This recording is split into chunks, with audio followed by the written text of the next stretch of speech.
Welcome to Washington Talk. I'm Young Kim. As North Korea continues to be hammered by economic fallout, the country's leader Kim Jong-un said a new 5-year economic development plan will be laid out next January. Meanwhile, South Korea's unification minister Lee In-young, who has been pushing for small-scale trade between two Koreas, called for an adjustment to the U.S.-South Korea working group on North Korea policies. Today we'll discuss these and more. Joining us is Stephen Noerper, a Senior Director for Policy at Koreasosaiọti. Dr. Noerper is a Senior Research Scholar at Columbia University and a Senior Advisor to the United Nations Program on Northeast Asia. Jenny Town also joins us today. Ms. Town is a Fellow at Stimson-Center and the Deputy Director of Stimson's 38 North, a website providing policy and technical analysis on North Korea. Thank you so much for joining us today. Thank you. Chairman Kim Jong-un said the regime will come up with a new economic plan in the beginning of the next year. Can we start with you, Dr. Noerper? What was your first take? First take is that it certainly shows that the inward-looking nature of the regime in Pyongyang now is one where the brunt of COVID, of the cutoff of trade with China associated with that, of the impact of sanctions is being felt. So Kim Jong-un is realizing that the economy, after having reviewed foreign policy this last year, is in need of much mending. He's been out on on-site inspections, highly critical, and it appears that there is an economic adjustment coming in the new year. Mm-hmm. How about you, Ms. Town? Well, I think it'll be interesting to see how a new 5-year plan is structured. The last plan seems to have been derailed by the drastic changes to the political environment in 2017 through 2020, from increasing sanctions to a full-court press diplomatic effort. None of those factors were likely expected when the previous 5-year plan was created, and is also probably why the North Koreans haven't talked about the 5-year plan during the end of the year, during the party plenum that we saw in December. I think Kim Jong-un's remarks at the party plenum in December of last year laid out a number of objectives that he felt were necessary to accomplish to better adapt to the political environment at hand, and not simply hope for better conditions. And I would assume that these will be the basis for the 5-year plan that's being drafted now. Mm-hmm. The new economic plan will be unveiled in January, which is about 5 months away from now. But why can't they announce the plan right now, Dr. Noerper? Well, one, it's an issue probably of planning and of capacity, but also, according to sort of communist system dictates, 5-year plans are de rigueur. It's what the Chinese have done. Actually, to get people together in January when it's much harder to travel may show, in fact, the necessity for the imposition of new measures or an adjustment to the economic approach. Mm-hmm. Ms. Town, could you share your thoughts on this? Yeah, I mean, I would agree. Technically, the last 5-year plan is still in place, even if they aren't adhering to it at the moment. It would be a process to do it in the May plenum, in the April-May plenums, rather than the January one. But I think that the January date does give it a little bit more urgency to the situation and urgency to the guidance that's needed to get through this difficult period. Mm-hmm. Chairman Kim acknowledged the previous 5-year economic plan fell short amid unexpected and inevitable challenges. The sanctions hit North Korean economy was aggravated amid coronavirus fears and flood damage. Dr. Noerper, are these the real reasons behind the failure? Is there anything else we should look at? It's a combination of factors. One is it's the systemic failure, right? The legacy of a Stalinist economic central planned economy. That hasn't adjusted. And what's needed is opening to the outside. And they know that. It's a matter of ratcheting toward that in a way where they try to maintain regime survivability. But on top of that, we have the very difficult realities, one that the entire globe is sharing in terms of COVID. But North Korea pulled down the shutters and essentially then cut off trade with China, with the exception of some humanitarian aid from China and Russia and some energy assistance. North Korea has not had much economic activity this year. On top of that, you have the very real public health concerns. You have the natural disaster, and certainly the flooding has destroyed a great deal of arable land, which the United Nations and others have expressed a tremendous amount of concern about relative to food shortages and putting us back into a situation that could resemble 1997. So all of that, I'm sure, is pressuring the regime to try to make the adjustments necessary because it's increasingly dire from all appearances. Ms. Town? Yeah, I mean, I think I would agree with a lot of what Dr. Noerper said. There's a lot of conditions now that the North Koreans did not anticipate happening. I think over the past few years, there was a lot of hope as well that they would get some relief from economic sanctions, at least in some of their more commercial sectors. That didn't come. I think they were very disappointed about that. And then they were hit with COVID-19 and having to close those borders. A lot of their economy now is really dependent on tourism, especially, and cross-border trade. And so for that to go at this extended period of time now without any activity is a huge economic shock to the system. And so it's something that they will continue to struggle with. And like I said, it's something that's probably being debated quite widely in their economic planning circles as to how they're going to manage through this and readjust to these new conditions. Last December, Chairman Kim Jong-un emphasized that North Korea will make a frontal breakthrough with self-reliance. It didn't turn out successful, obviously. Dr. Noerper, does this put Chairman Kim in the corner? Well, I mean, first of all, self-reliance and the reference to Juche is something that has been with the regime, since his grandfather's time.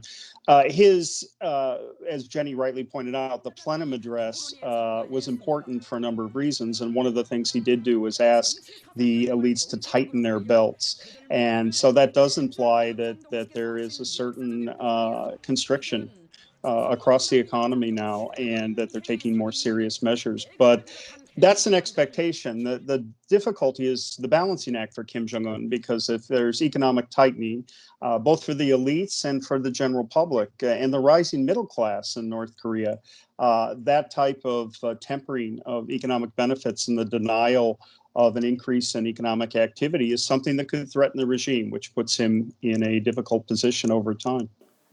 Ms. Town, is Kim Jong-un under a lot of pressure right now? Yeah, I think he is, like all world leaders are, as a lot of the global economies are really struggling right now.